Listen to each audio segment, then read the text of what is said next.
Good afternoon, ladies and gentlemen. Thanks for being here today. As promised, today I have with us the Secretary of Education, Arne Duncan, on my left, and on my right, Melody Barnes, Director of the Domestic Policy Council and Assistant to the President. They're here to talk about an initiative to give states more flexibility in dealing with the No Child Left Behind Act, and I will turn it over to Melody first. As we normally do these things, ask questions on this subject to them first, and I will remain to take your questions on other issues after they leave. And with that, I give you Melody. Great. Good afternoon, everyone. Today, I am pleased to announce that President Obama has directed Secretary Duncan to move forward with plans to provide flexibility to states who are looking for greater relief under the No Child Left Behind law. For 4 years, as you know, Congress has struggled to reauthorize the Elementary and Secondary Education Act and to fix No Child Left Behind. Just since we came into office in the past 2 years, the President has frequently and consistently called for reauthorization of No Child Left Behind. In the State of the Union just this past January, he asked Congress to send him a bill. In March of this year, he asked Congress to send him a bill to his desk before the new school year began. And in June, Secretary Duncan penned an op-ed asking Congress to act and saying that if Congress couldn't move forward, we would have to find better ways to provide states the flexibility that they need.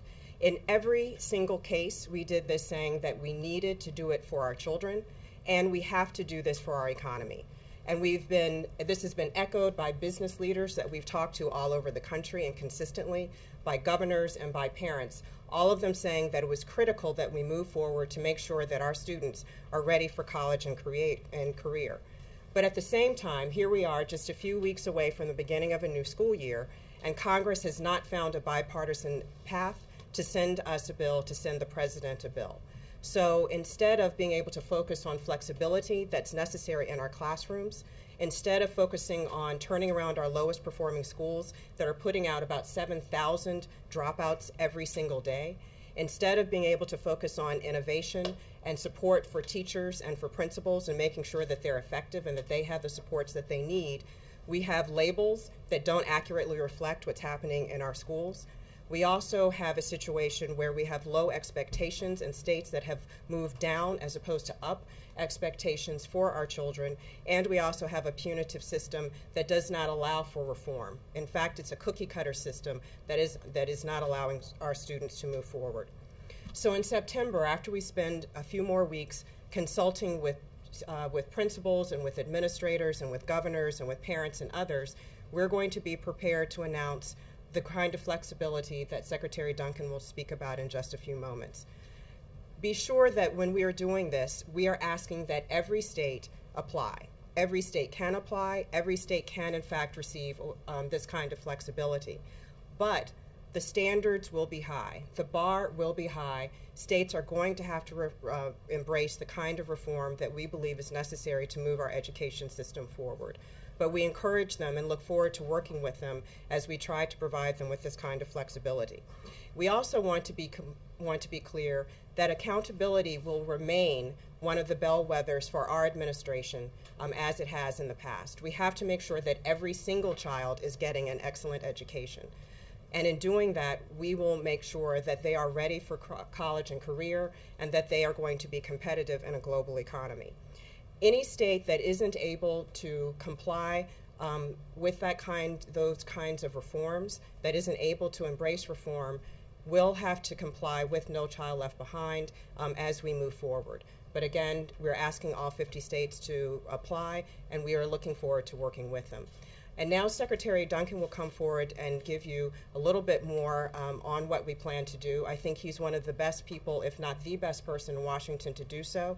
He has been going around the country for the past 2 years, talking to parents, talking to state school chiefs, talking to governors, in addition to his experience as the CEO of the Chicago Public School System. So I give you now Secretary Arne Duncan.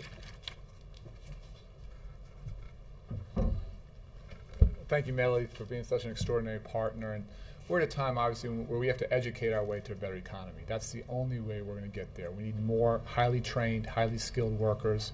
We need to keep raising standards, raising the bar.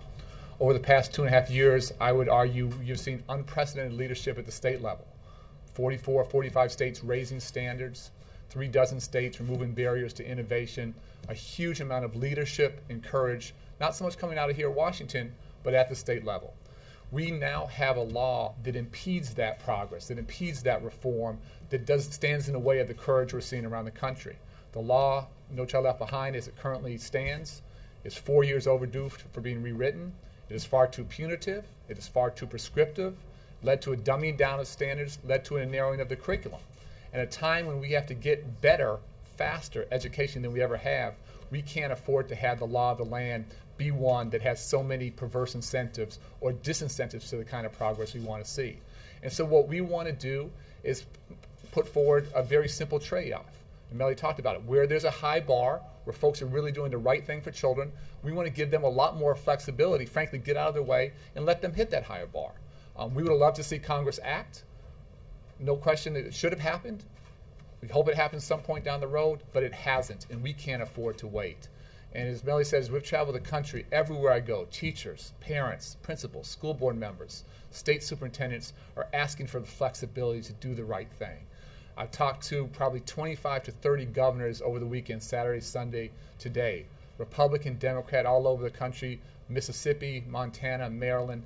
Everyone is asking for more flexibility. Everyone is asking for the space to do the right thing by children. And so where states are going to continue to have high standards, college and career-ready standards, where they're going to be thoughtful about teacher and principal effectiveness, where they're going to have new and improved accountability systems focused much more on growth rather than on absolute test scores, where they're willing to take on the lowest performing schools, we want to give them a lot more flexibility. Let them move to more creative accountability systems, move them off that 2014 deadline, give them the room to move in terms of growth and progress. Just one quick example, the state of Tennessee, like many states, had a low bar under No Child Left Behind. And they were in fact lying to children, lying to parents. They were saying that 91% of students were proficient in math. They did the courageous thing. They raised the bar significantly, college and career standards. When they raised the bar, Tennessee went from 91% of children proficient in math to 34%. That was a very tough lesson, but for the first time they are telling the truth. The current law provides lots of penalties for that kind of courage. We want to remove those and reward those states that are telling the truth.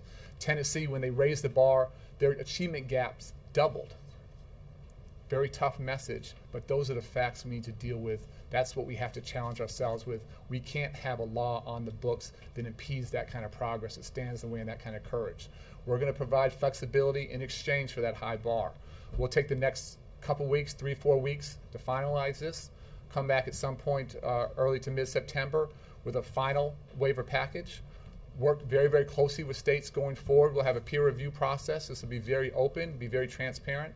There'll be no competition amongst states. States that are ready to move faster, we'll work with them faster. States that take a little bit more time, we'll give them more time to work together. But I just want to thank Melody. I want to thank the President for doing the right thing, stepping up. Congress, we would love them to act. They should have acted. It didn't happen, and we can't afford to sit here and not support states. So we'll take some questions. Jake? First of all, could you clarify, because I think you identified in your anecdote a state, I think you identified it both as Mississippi and Tennessee. Tennessee. Tennessee Okay. Went from 91% proficient under the low standards under No Child Left Behind. They raised the bar, did the right thing. Same children, higher bar, went from 91% to 34%. They're telling the truth. We got to give them room to take that kind of courageous action around the country. The other question I have is, given that Speaker Boehner was one of the people who helped draft No Child Left Behind, can you explain what the problem is in Congress? Well, I think you guys understand Congress a lot better than I do. But you know, this should be bipartisan. This is the right thing to do for the country.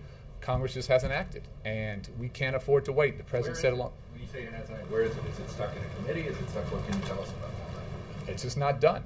And again, I think we gotta fight for kids here. We gotta fight for teachers. We gotta fight for parents. We gotta fight for folks doing the right thing. And we hope Congress can come together and do this in a bipartisan way.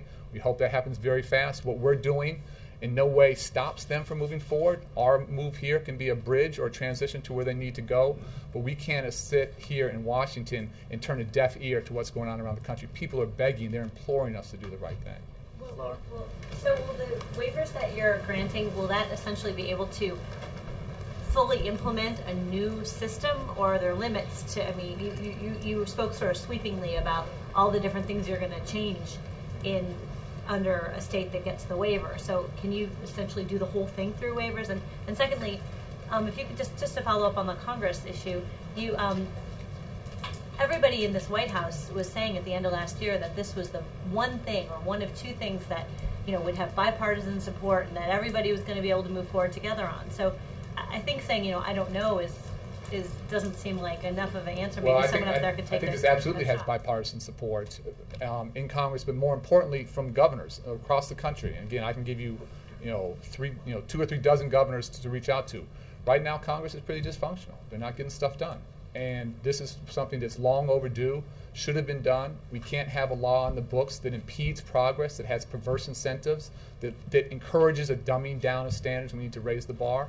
And we can't afford to wait. So it's not my job to psychoanalyze Congress. It's my job to move forward with children. Are there substantive differences? I don't know. I think there'd be tough conversations. I don't know if there's super substantive differences. I think Congress just needs to get its act together and move. I don't know if you I mean, I would add to that by saying there is bipartisan support for what we're doing. And you can see it and you can hear it when you talk to governors in every region across the country. And I think Arnie spoke to about 30 governors over the course of the last few days. And let's be clear, we have spent the past over a year since we've sent a blueprint to Congress outlining where we want to go with this in conversations in the House, in the Senate, bicameral, bipartisan, and moving forward. But let's also understand what's happened. In the House, legislation has started to move forward. You can talk to Ranking Member Miller and look at some of his comments about the last bill that moved through the House committee, and he said this is a serious setback to bipartisan reform when these kinds of bills are moving forward. So we had a slowdown, a serious slowdown that happened in the House, even as conversations continue to happen in the Senate. And as we know, it's going to require both of them to send a bill to the President. So what we have right now is Congress unable to move forward with a bipartisan bill, but we also have children and teachers and administrators and school boards out in the states clamoring for some kind of flexibility as they're trying to move to a higher accountability system, as they're trying to put in place college and career-ready standards. 45 state school chiefs have said to us, we need some kind of flexibility so that we can move to these standards and we can put accountability systems in place to do so. We have to provide them with that kind of relief. We can't do it all through flexibility and through the statutory authority that Arnie has, but we can provide enough relief so that we can move forward and our kids can get the kind of education that they need. Go April and then Jeff. A couple of questions. One, how many students for these vouchers are you allowing in this plan that you have, and how much is the voucher plan of this Leave No Child Behind Act? And also, once you designate the states and children are able to move to a better school, what does that do for the school that's not performing to the standards? What accountability measures are in place when you have 1, 2, 3, or 4 children leaving that school to go to a better school? Let me be very clear, there are no vouchers in this, so this is not a voucher piece. This is waivers for states. And as Melody said, we hope every state steps to the plate. And as I've talked to, again, I think the majority of governors, every single governor I've spoken to is very, very interested in this. So what we're asking states, again, where they're raising standards, where they're thinking creatively around teacher and principal effectiveness, and when they're taking on those bottom-performing schools, not just to save 1 or 2 children, but to turn those entire schools around. We're seeing remarkable courage around the country now. We have over 1,000 schools around the nation now that are being turned around this school year. This is tough, tough work, but it's hugely important. So it's not about saving 1 or 2 children. It's about transforming opportunities for every single child in that school. Well, how much are the waivers, and how many children can be a part of the waivers in each state? It'd be the entire public school system. So it's not certain children in certain districts. These are waivers for states. And so every single public school child in that state will be part of that. Yeah. Are there financial costs to this? And if so, can you spell that out? We said from day one, it doesn't cost a nickel to fix the law. It doesn't cost a nickel to implement these waivers. So there is no price tag to this change whatsoever? Zero. Roger? 2 questions. How long does the waiver extend? Is there an end date, like for 2 years, or is it? Well, again, we hope this is simply a transition or a bridge to fixing the law, and so this is not something that So until Congress does finally act, whenever that potentially, might be. and we would stay on top of states, and again, if somehow they back off, things, then would come back in. But this is trying to give them the flexibility to move now, going forward, and again, to really raise standards, to do more courageous work, and to support them in that effort, not impede them in that effort. Okay, And also, one can I other just thing. add, under the law, waivers can last up to 4 years. Oh, okay. But that also understand why we still need and want Congress to act, because the pressure will still be on, given the underlying law. Okay, and I was wondering also, is this basically rewriting the Elementary and Secondary Education Act by executive order? Has that ever been done before? It's not rewriting it. Again, it's really just trying to take a very common sense approach where states are showing tremendous courage to give them the room to move. And for me, the real trade-off is where there's a high bar, frankly, get Washington out of the way. And I've always said from day one, the best ideas in education, frankly, aren't going to come from me. They're not going to come from anyone else in Washington. They're going to come at the local level. And we're seeing tremendous courage around the country, and the current law is inhibiting that. And we simply have to get out of the way, give them a lot more flexibility to move to hit that higher bar. And I'll also add that under the law, under the Elementary and Secondary Education Act passed in 1965, it contemplates and provides for waivers as it was reauthorized under No Child Left Behind. Title IX contemplates and reauthorizes waivers. This isn't outside of the law, this is within the law. So, and it has been done before. You're exercising authority already granted. Yeah, so I'll just be clear, Secretary Spelling's exercised similar authority around growth models. We're just going to a different level. Yes, Secretary, you seem to suggest that the majority of the governors that you talk to are interested in doing this and will pursue it, yes? absolutely. For those who end up or opt to not do it, what would be the reasons primarily that they have reservations about going this route? I've not spoken to one governor that wasn't very enthusiastic about this. It's actually fascinating how many governors have said, thank God Washington is listening, thank God you're responding. We've been meeting with staff trying to figure out how we apply, and thank you for doing it for the country. So I today can't come up with a reason why a governor would not be interested. If somehow they are dumbing down standards, if somehow they refuse to turn around low-performing schools, if they're not interested in principal and teacher effectiveness, then that's not a partner who we want to work with. But you're seeing, frankly, tremendous work in spite of the bad law in the books now, and there's been just this outpouring of relief and, frankly, thankfulness from governors. And can I just follow up on the cost? For those states that are and most of them are dealing with budget concerns, is there anything about doing this that would ease their burden? Well, again, where we're providing more flexibility, I think that's, again, whether it's around regulations, whether it's around financial matters. Again, for me, the grand trade-off is where folks are really raising standards, raising the bar. We want to give them a lot more room to move, and so whether it's around legislative issues, whether it's around flexibility of resources, we just want to be good partners there. And we're seeing this massive amount of movement around the country from states. We want to continue to support and reward that, not stand in the way. Chris, go ahead. Some questions on what these waivers would have the impact on pending legislation in Congress known as the Student Non-Discrimination Act and the State Schools Improvement Act. Under this new system, would states have to comply with these bills if they were signed into law, or would they be able to opt out of them with the waivers? I don't know the details of those. I don't think that was, there's not something that we would look for states to opt out of. Again, what we're trying to do is provide a lot more flexibility for states that are raising standards for young people. It looks like the administration is taking a more hands-off approach to the issue of education, leaving it to the states. Is there any consideration at all in the administration to offering some sort of incentive, financial or otherwise, to getting states to pass their own anti-bullying bills? Well, I think we've been very, very clear on anti-bullying. We've done a number of things within the department. The president hosted with the First Lady the first ever anti-bullying summit right here at the White House. And so I think we've been very, very clear on our policy there that this kind of behavior is absolutely unacceptable.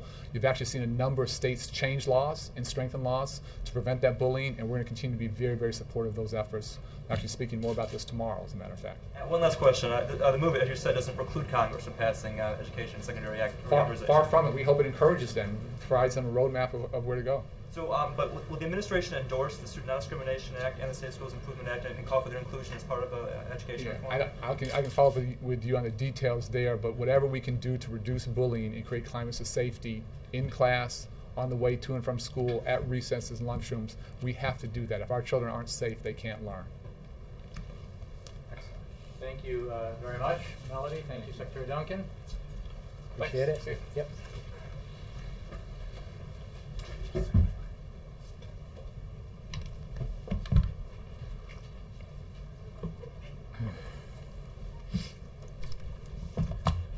Okay, so we'll go to other topics. Darlene?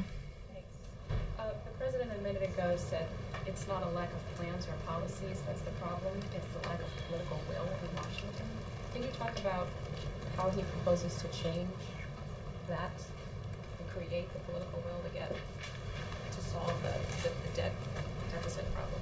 Well, I think he spoke specifically about the need for this further action that Congress will take to be approached seriously through the Joint Select Committee. He spoke about providing his ideas, specific ideas. He spoke about the fact that there is not a lack of policy proposals or ideas already out there. So they're not starting from scratch, whether it's the Fiscal Commission, the Simpson-Bowles Commission, the Gang of Six proposal, or the proposal that came very close to fruition that was being worked on by the Speaker of the House and the President.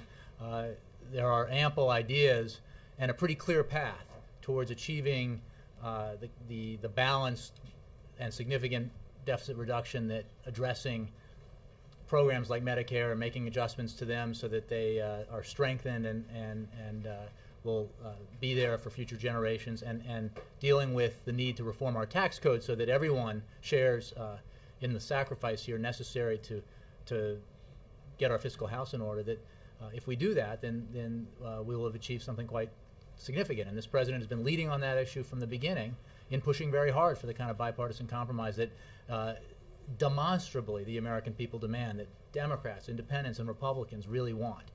And he believes that if our leaders in Washington listen to the broad American public, if they set aside narrow political agendas and ideologies, that we can really accomplish something significant through further action.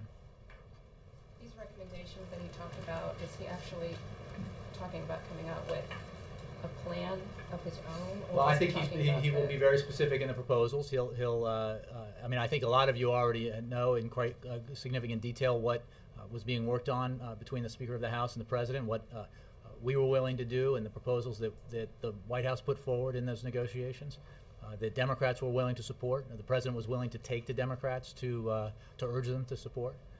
And the Speaker of the House has spoken about the fact that he put, in his words, revenues on the table, $800 billion in revenues. So there's a lot of meat on the bones already, and we just need to take action seriously because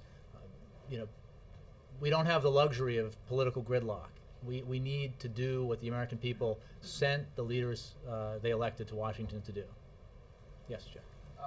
Jay, will these proposals that he's going to put together go further than the $1.5 trillion that the committee is tasked with addressing in the next couple months? I don't have specifics, and I don't want to preempt or narrow or what will be the ideas that we will put on the table. But I think that as it's important to stand back and look when people called for a $3 to $4 trillion balanced deficit reduction package as what was needed to fit the bill to begin to address get our debt to GDP ratio in line, to really take on the drivers of our long-term fiscal problems, that it included, again, to get to 3 to 4 billion, or trillion rather, you need from 1 trillion that it stands to reason that you go into the 2 to 3 trillion dollars additional, but it depends on what the proposals look like.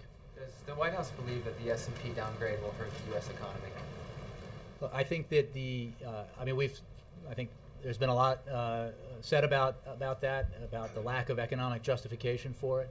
The fact of the matter is, we could not have been clearer leading up to the compromise on lifting the debt ceiling, that there would be danger and damage done simply by playing chicken with our economy, playing chicken with the full faith and credit of the United States, and we've seen that.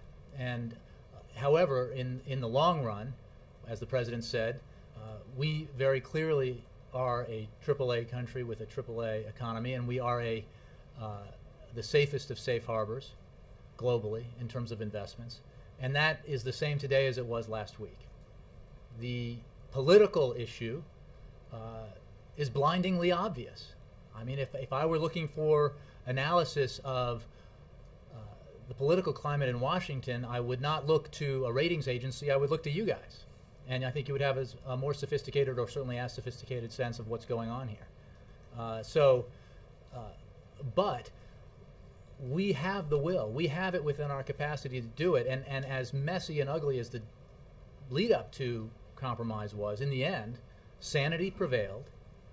The faction on Capitol Hill that seemed to revel in the prospect of default was in the end ignored, and compromise was achieved because it was simply unacceptable to responsible leaders in Washington to accept the idea that the United States would default.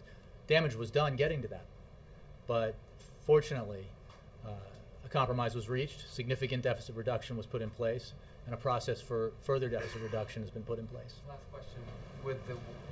Would the White House like to see ratings agencies like S&P regulated more strongly by the government? I don't have any. I don't have anything to say about that. I haven't heard that conversation at all. Does that mean that conversation has not come up in the last few days? Not that I've heard. Certainly not. Yeah. Jay. So just to clarify, the recommendations that the president said in his remarks just now that he's going to be outlining, that's as much detail as we're going to get about those recommendations. No, I didn't say that. I mean, I think well, let's let this process move forward. The president said today clearly that he would have his proposals, his ideas to put forward to contribute to that process. He also said, and I think it's important to note, that we are not reinventing the wheel here, that there are ample and deeply specific policy proposals that achieve what those who have called for significant deficit reduction think we ought to achieve and how we ought to achieve it, whether it's Domenici-Rivlin or Simpson-Bowles or the president and the speaker's proposals, that this is the body of work from which the committee can move forward. So again, I think we will have significant contributions to make to this, but I will not get into specifics here beyond saying that a lot of specifics about our approach to this are already well known. In terms of the legislation that he's pushing forward to help the economy, the extension of unemployment insurance, payroll tax, infrastructure, can you describe in any way some of the steps you guys are taking to have that introduced when Congress reconvenes in September? Is the president getting behind that bipartisan infrastructure bill in the Senate? Mm-hmm. Is there somebody who's going to be introducing specifically a bill to extend unemployment insurance, et cetera? I don't have a process to outline for you now in terms of how we would encourage that action to be taken up by Congress. We know that historically there has been bipartisan support for everything the president talked about in terms of job-creating measures. We expect that given the absolute demand from the American people that Washington take action to create jobs and grow the economy, that there will be pressure on Congress to do those things that do have bipartisan support, like the payroll tax cut, like extension of unemployment insurance, like leveraging a small amount of public sector money to get private companies out there who want to help build our infrastructure, hiring construction workers and building our infrastructure. So we will aggressively push forward on that and believe that given the imperative here, there will be bipartisan support to do those things. In addition, to the things we talked about before, like getting patent reform done, unleashing the innovative energies here in the United States, the entrepreneurial energies, and getting those free trade agreements done, which will significantly help our employment situation. And then lastly, has the president reached out to any of the surviving families of the Navy SEALs who were killed? I know he reached out to commanders on the ground, but has he talked to any of the surviving widows? Or? I don't have any information on that. As we did, I think, offer a readout of the calls that you mentioned to the commanding officer, but at this point, I don't have any more details. Is he planning a trip to Dover? Or I don't have a scheduling update for you at this point. Okay, thank you. Yeah, Dan. So just to clarify, the recommendations that the president plans to lay out would essentially be the grand bargain with some tweaks? Again, I don't want to get into, I'm not going to hem in my boss or his economic team. Well, but I think the point that the president made very clearly in his statement is that what we do not lack is policy ideas or plans, including in terms of a very clear consensus on the measures we can take to address the long-term drivers of our debt and a balanced approach to getting our deficits under control. So those include the ideas put forward by the Gang of Six, a measure that was put together by 3 Republicans and 3 Democrats in the Senate, and then supported by substantially more Democrats and Republicans in the Senate. The Fiscal Commission set up by the President chaired by a Democrat and Republican, with membership including Democrats and Republicans. Again, very similar approach to this problem, similar to the approach the President took in his negotiations with the Speaker of the House. So I will not improve upon the President's words in terms of his what he said about what he would be putting forward, but he also made, I think it's important to note that Congress can act and act with relative speed because they don't have to reinvent the wheel here. It is Congress's responsibility to act and act responsibly. Can you walk us through what the process is now for the U.S. to regain its AAA rating? I would point you to the agencies that Is the White House decide involved in anything in terms of trying to? I think, as has been the case leading up to this, and has always been the case, the Treasury Department has most of the communications with the ratings agencies as they seek information. That was certainly the case with regard to S&P.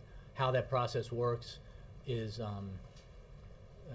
nothing I'm aware of or have great knowledge about, and it's certainly not anything that we need to focus on right now. What we need to focus on, because it's been firmly established that America's creditworthiness is not in doubt, is taking the measures we can take to continue to get our fiscal house in order and to grow the economy and build and create jobs. Nora. The President said our problems are imminently solvable, and he talked about a renewed sense of urgency. Why not call Congress back to work? Well, I think that what we can do after the process we just went through is make clear that when Congress does get back from its recess, it is very clear. Well, I mean, the Dow dropped below 11,000. Where's the sense of urgency? Look, I think there is a great deal of a great sense of urgency here about the need to continue to work to get our fiscal house in order, create jobs, and grow the economy. The reality that we live in is that this is, as set up by the founders, a government that has different branches with different amounts of power, and we need to work together to get significant things done, and we will continue to do that. And I think that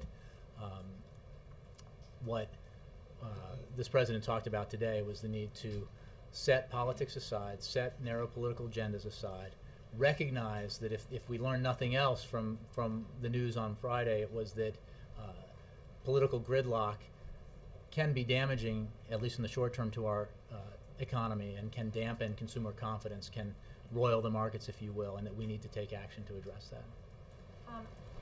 To follow on the President saying, I intend to release my own recommendations. When will he do that? I don't have a date for you. How will he do it? I don't have a method for you. In what form will he do it? I think that's the same question.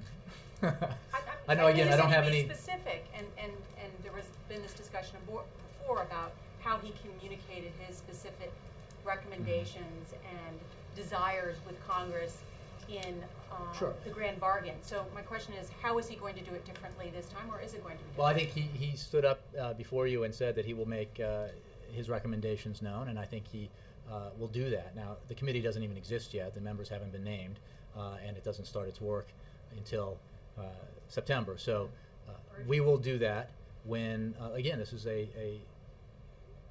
we do not control all levers of government. Sometimes that is quite unfortunate, but the fact is we work with Congress in this process, and the President will put forward his ideas. And again, I think many of you know with a great level of detail what the proposals were that he worked on with the Speaker of the House. I think that those are reflective of the approach that this President will take, the tough political choices he's willing to make, and the fact that he is not just willing to, but demanding to lead in this case and take the case to Democrats about why we need to take further measures to get our deficit under control and our debt under control. And he looks forward to finding partners in that cause in September. Finally, does the President agree with other Democrats that this S&P downgrade was a quote-unquote Tea Party downgrade? Look, I think what it clearly was again, with no economic justification to it, as the Treasury Secretary and others made clear. It was an assessment of our politics, and the three things that were laid out in that assessment, as I recall it, were that caused this decision was the unhealthy and unhelpful brinksmanship that was part of this debate. It was, as they saw it, the unwillingness of Republicans to accept the need to include revenues in a balanced and substantial package for deficit reduction, and the reluctance of Democrats to address entitlement reform. Well, on the third item, the president, leader of the Democratic Party, absolutely demonstrated his willingness, his recognition of the need to, and his willingness to make adjustments to Medicare and Social Security and entitlement programs that are tough political choices but necessary to be done in a way that would strengthen those programs. He looks forward to a recognition by members of Congress of both parties that the brinksmanship is dangerous. It is not healthy to our system, and it is not. It is wholly irresponsible to play chicken with our economy. It is irresponsible to revel in the prospect of default, as if the United States of America defaulting on its obligations were somehow a political victory. That is not a good thing, and we don't think that that's. We know, because the American people have been very clear on this. Democrats, Independents, and Republicans have been very clear on this. That is not an opinion that is widely held, and that's a good thing. And that is why, because it is not widely held, we do not believe it will prevail. Yes. So it sounds like you actually think it was the Tea Party's fault. I thought my answer was better. But it was the Tea Party's fault because you said they played No, chicken? I think that there was brinksmanship, and I think that there was some irresponsible linkage of, using the debt ceiling as a bargaining chip in a way that had never been done before. Basically threatening to force the country into default if you do not get what you want, your political agenda is irresponsible. But what is important to remember here is that in spite of all that, Washington proved that it can function, that leaders can come together and do the responsible thing. Not everything that could have been achieved, not the grand bargain that the President and the Speaker were seeking, but pass legislation to ensure that we had significant deficit reduction of $1 trillion and set up a process for even more. And as you know, regardless of what happens in this, there will be more significant deficit reduction as a result of this compromise. Not as much as could have been achieved here. And none of this would have happened if there were a willingness from the beginning to approach this in the spirit of compromise and to acknowledge what all the other bipartisan groups out there have acknowledged, which is that we need to do this in a balanced way. But last night on CNBC, Secretary Geithner was asked if the administration's policies bear any responsibility for this downgrade, and he said absolutely not. So is that true? The White House believes that his policies have no responsibility for the downgrade? I couldn't say it better than the Secretary of the Treasury said it. So you haven't added the downgrade, any debt. But Ed, I assume you read the S&P document. The downgrade had everything to do with the political gridlock. Partly. There was no economic justification. It was the economic justification was wholly changed after the $2 trillion error, which is not exactly a rounding error, was identified in about 10 minutes by the folks over here who have expertise in it. Okay, there were gridlock is a problem, Mm-hmm. but President Bush didn't pay for 2 wars, didn't pay for prescription drug benefit. Republicans bear responsibility. And you know what? We had a stimulus of nearly $1 trillion. We've had other things we didn't pay for. Why can't you say we have some of the responsibility? We have the responsibility to take action and compromise, and we have shown our willingness to do just that and reach across the aisle, meet Republicans more than halfway, make political tough choices like taking on the issue of the need to strengthen our entitlement programs and make changes in them as necessary. And that's the political will that we're talking about that's necessary that would have avoided this whole issue. I mean, if you're talking specifically about the downgrade, which was related to the linking of, playing a game of chicken with the full faith and credit of the United States government, deciding for a political reason or a communications reason that we should link the raising of the debt ceiling, basically the action by Congress to honor its obligations, to pay for the bills it's run up, to deficit reduction. It was a very dangerous game to play, and as we just saw, in the end, common sense prevailed, leaders led, action was taken, and we lifted the debt ceiling through 2012 to ensure that we don't go through this circus again and allow us the time now to try to do something even more significant in terms of deficit reduction and dealing with our debt. Last thing on Nora's question of urgency. President said there's urgency. Why then did it take him 3 days to comment on the downgrade? I think our opinions on this were pretty well expressed, beginning on Friday. People are wondering about this and are looking for the president to react. Well, I think again, I don't think most people over the weekend were wondering where the president stood or where the administration stood on this, and the president spoke very clearly today about it. Chuck. Jay, there are, I think, 6 specific things that the president's been calling Congress to do on the jobs front. Free trade agreements, the infrastructure bank, patent reform, unemployment insurance, payroll tax, that's 7. Why not bring Congress back now to just do that?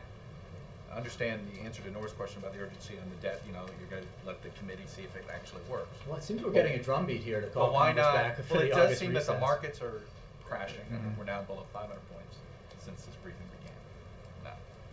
We're not implying any relation.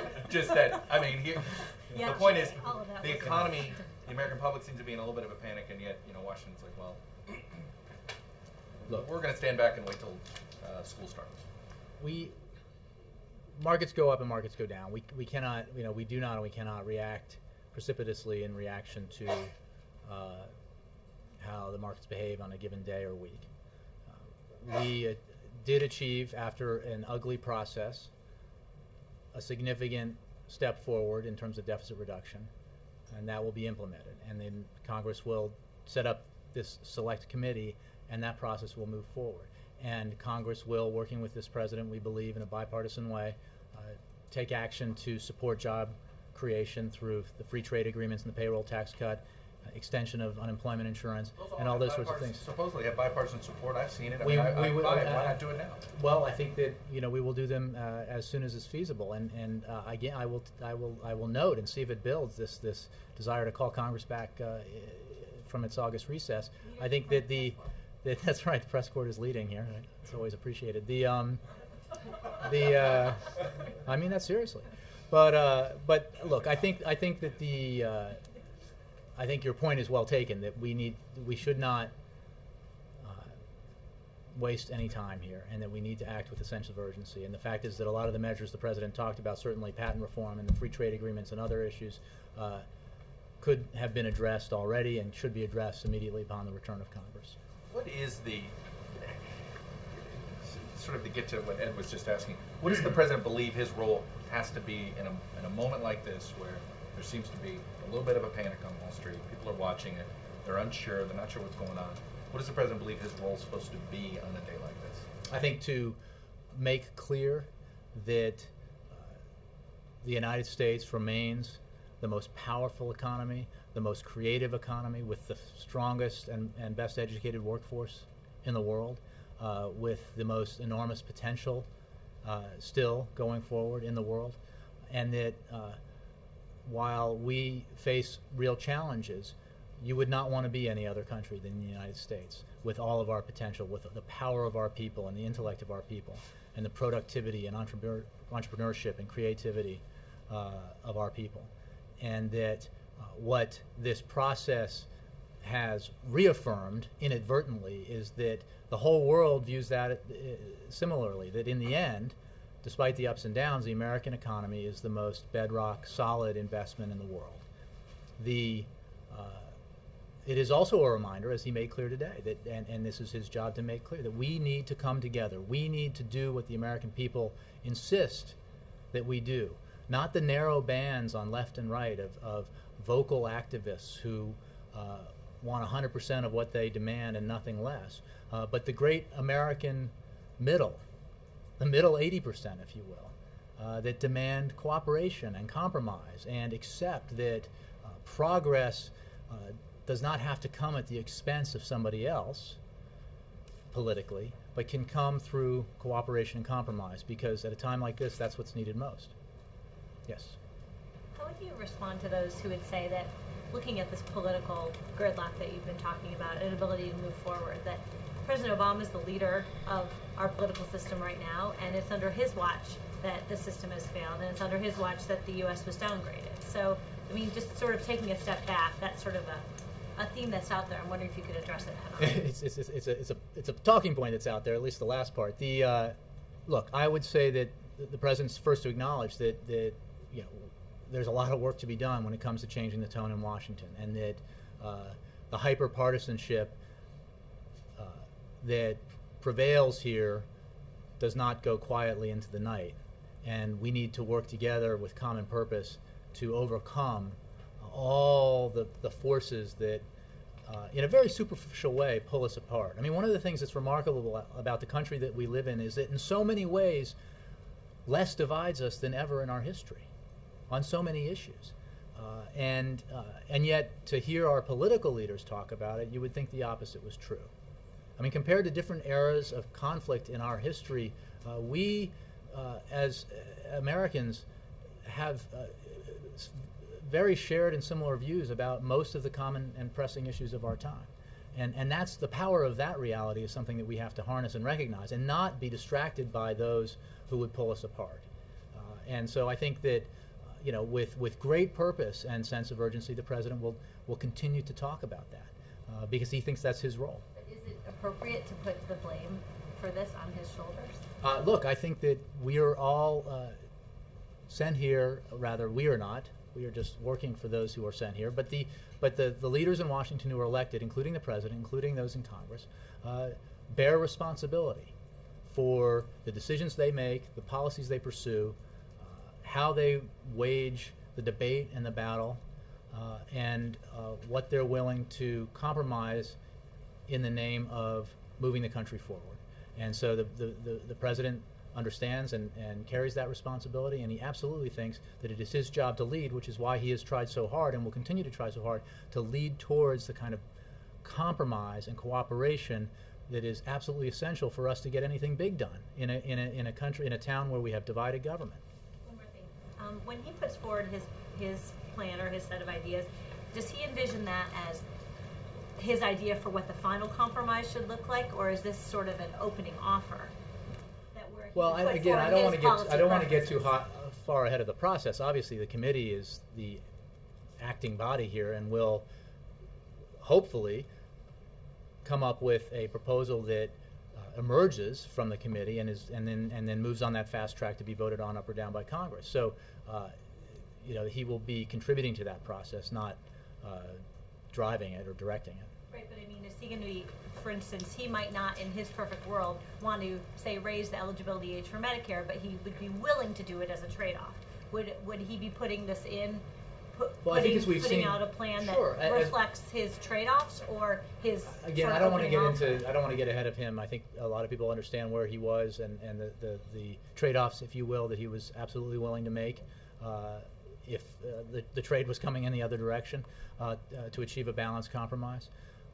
And beyond that, I really don't, I don't want to get ahead of him. But the process that he went through with the Speaker of the House was all about trying to find the kind of balance that achieved the goal in an equitable way of significant sweeping deficit reduction, and also did it in a way that it could pass Congress in both houses. That was really the nub of the issue, right? So by definition, that meant that neither side was going to get everything that it wanted, and that would be the case going forward in forward to something like that could try to actually pass.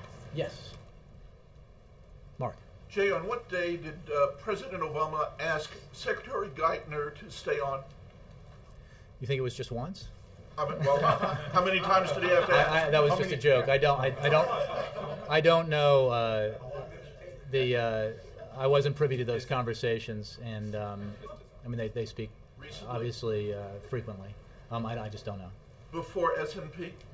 Oh yes. Okay. And on another subject, is the White House announcing a new aid program for Somalia today? It is indeed. I think we're going to put forward some more information on that shortly, but new money, $105 million to help with the aid program to deal with the situation in Somalia, in the Horn of Africa. I'm going to point you to the State Department and USAID on that, but this is new money coming from existing pools of money to direct towards this effort. And is that tied to Dr. Biden's visit to Africa? Tied in the sense that for the same cause, yes. I mean, Dr. Biden was there in a refugee camp today, and absolutely, and our concern about this issue is profound, and we want to continue to lead as we have in providing the assistance necessary to ward off starvation. Roger. Is the president encouraging Fed Chairman Bernanke to extend the monetary stimulus program that's been ongoing? Not that I'm aware of. Any I mean, conversation? Would you like to see it extended? I'm not going to speculate, and I think the Fed's an independent body. One other question on the naming of the Joint Select Committee. Has the president weighed in with Mr. Reid or Ms. Pelosi on naming? Not that I know of. At this point, I don't have anything new on that. We obviously want to see Congress take this seriously, and all four leaders who do the appointing to take it seriously. Thanks, Jake. What time Friday did Treasury notify the president of S&P's intentions, and then what was his involvement going on? That's a question that I think has been spelled out pretty amply in the weekend newspapers. I don't have the specific time, but we can get back to you on that. But the Secretary of Treasury and the Director of the National Economic Council informed him, and he was engaged and constantly updated on the process throughout the afternoon and evening. And he said this morning that the recovery is not going as quickly as anyone would like, which he's often said. Does he believe we're still in recovery? A lot of economists are saying the recovery has stalled. We may be in contraction. Well, I think that these are very, in the world of economics, very specific terms. The fact is that the economy grew, according to the statisticians, in the first and second quarter, much too slowly, as far as we're concerned, and we think most people are concerned. Outside analysts continue to predict that the economy will continue to grow in the third and fourth quarter. I think the prevailing consensus is still that the economy will continue to grow. So I guess that consensus is at odds with your suggestion, and it's not a question of, recession and recovery, growth and contraction are very specific terms, and the fact is the economy can be growing too slowly as it was in the first half of this year and still be growing. That is not remotely satisfying, but it is still growing. It has continued to create private sector jobs, 17 months now straight of private sector job creation, 2.4 million jobs, in fact. So we focus on the things we can control, which is taking actions and working with Congress to take action to grow the economy and create jobs. And we think if we take care of our business, that the economy will continue to grow as we take measures like the 17 small business tax cuts that the president has pushed through in the past 2.5 years to continue to get the private sector to unleash its power and energy to grow the economy and hire new workers. When he says it's a recovery, you don't think the American people he's speaking to feel a disconnect with what I think the president has been absolutely clear that he is far from satisfied with the pace of economic growth and the pace of job creation. He's been saying that for 2 years. In the last 2 months, things have really kind of shifted in the economy. Look, he's acknowledged the slowdown. He's acknowledged the fact that we haven't been creating jobs as quickly as we'd want. But as we said on Friday, when jobs numbers came in at better than expected, that we don't overreact in either direction, because we focus on the things that we can control, which is not one of the things we don't control is the gathering and dissemination of economic data. We focus on the things that will help grow our economy and create jobs, and the president's focused on nothing else with any greater sense of urgency. David? There's, the president talked about finding a compromise and getting over political, sort of lines in the sand. But over the weekend, and I think today still, we're still not hearing any sense that there's any movement on the Hill in that direction. Do you think otherwise? Well, I think I disagree. I don't know about over the weekend, but the one helpful or positive thing that emerged from this otherwise messy process, one edifying development, was that we saw, as the process went forward, a rising chorus of voices on the Republican side speaking out in favor of a balanced approach. The need that if we want to do something big to deal with our deficits and debt, that it has to be done in a balanced way. And we saw that through the reaction to the Gang of Six, through a lot of outside voices in op-ed pages and on commenting on television and on radio. And the fact is that we believe that there is a majority of support for that action in the public and even in Congress. So it has to be outed, if you will. It has to be forced forward as we recognize, and perhaps as members of Congress go back to their districts and states and hear from their constituents about the need, the frustration they feel over paralysis and dysfunction and gridlock in Washington, and the demand that they put on their leaders to act and compromise and get something done. I think that with any luck they will come back in September, and there will be a renewed sense of purpose across the board. Chris. Jay, in recent years, we've seen advancements in HIV and AIDS prevention, drug resistance, and research, thanks in part to federally funded initiatives. There's concern these programs can suffer as a result of spending cuts that were reached as part of the debt deal. Will the president oppose any cuts to HIV/AIDS programs that come out of Congress and make them clear as part of the recommendation to the supercommittee? Well, I'm not aware of any specific cuts in that direction that are part of this deal, which I think had broad areas of reductions. We've broadly. I mean, I would have to take your question because I don't know that that level of specificity exists at this point. The fact is that we feel very strongly that research is essential, and we continue to support it. But on this specific issue, I'd have to take your question. Thanks, Jay. Let me do one. Second row. Well, third. You mean. Sorry, we had special guests. Let me just do a couple, and then yes, Keith. Okay. Did you say to Ed that the downgrade was not at all related to the growing deficit or the debt, that it was purely based on the political analysis? There is no economic justification for it. I know S&P feels differently, but if you look at the process they went through where they said there was a $2 trillion error, they said that what... I know they said that, but are you saying that they don't think that the deficit is related to what they've done? They think the process of Washington dealing with it was concerning enough that it calls into question Washington's capacity to handle the challenges that face it. What is just immutably true is that there was a $2 trillion error in their math, and they put forward the idea that had Washington achieved $4 trillion in deficit reduction, they would not be doing this. So that was their first economic justification. If you take that $2 trillion error and add it to the $2.5 trillion deal that was reached, that's 4.5. Boom. So even as a question of math, it doesn't make sense. As a question of political analysis, it makes sense, but it doesn't justify the change in the rating. Okay, just quickly on the sense of responsibility. You mentioned that regret that the president doesn't have control over all, the Democrats don't have control over all. I personally regret that. You regret that. Is there any regret on the part of the president when we're talking about responsibility that he, clearly now he's putting out some proposals and even some that have to do with entitlements, but that he didn't do that earlier, even in the budget? You know, it's a good question, Keith, and we've been through this process so many times, and I can answer it again.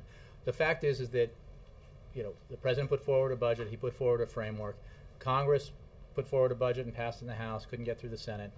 The House Republicans put forward measures that they knew from the minute they drew them up had no chance of becoming law, and then quietly, both sides, not just the president, but both sides, the Speaker of the House, the leader of the Republican Party in Congress, third most powerful person in Washington and the land, if you will, and the President of the United States, leader of the Democratic Party, sat down and worked out a specific proposal together. Each side having put forward public proposals. They did it in a quiet negotiation because they were both negotiating in good faith with the hope that that process would lead to a grand bargain and compromise where they would both emerge from the room and they would say, look, we know this is filled with hard choices, we know this is filled with tough politics, each of us believes it's the right thing to do, and they would lead together. That did not come to fruition, but that wholly explains the process. But it ignores the question of whether the president feels any responsibility for not having led on this earlier, for not having got these proposals out earlier. Absolutely. When we knew about the debt problem years ago.